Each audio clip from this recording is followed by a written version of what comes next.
c'est toi qui dois diriger ton idée pour qu'elle te restitue ce que tu as en tête.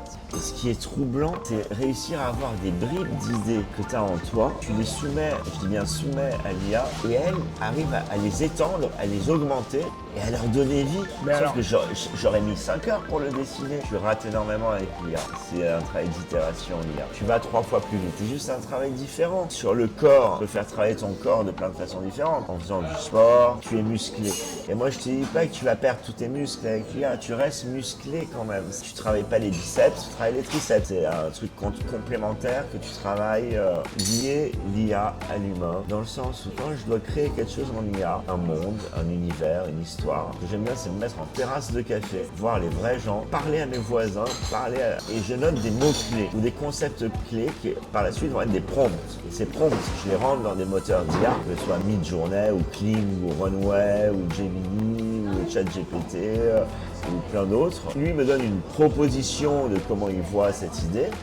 Et moi, après, je l'affine. Je garde ce que je veux garder, j'enlève ce que je veux enlever. Et je rajoute. C'est un travail de strate d'information créative.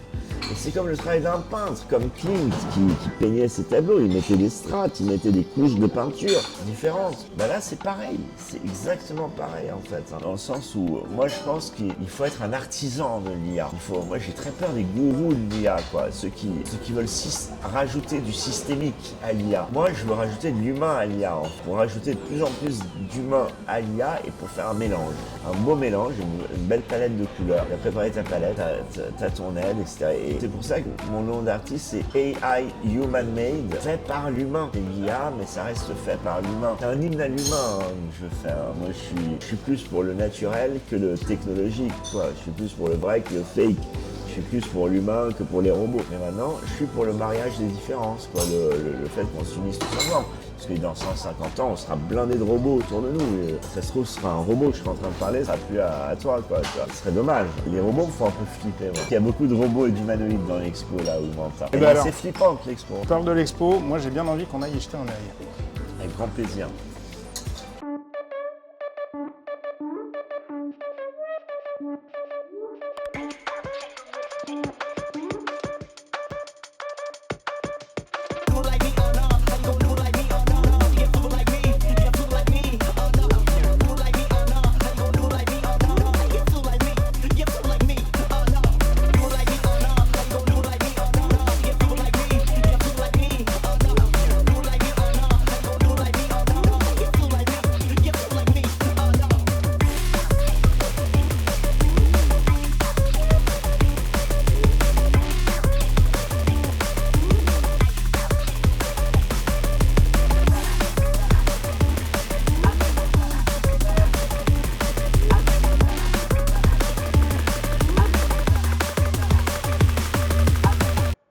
Je suis très content qu'Alexandre ait pris un peu de son temps pour me répondre sur ce qu'est sa vision de ce que pourrait être l'IA et de ce qu'elle pourrait nous apporter dans le futur.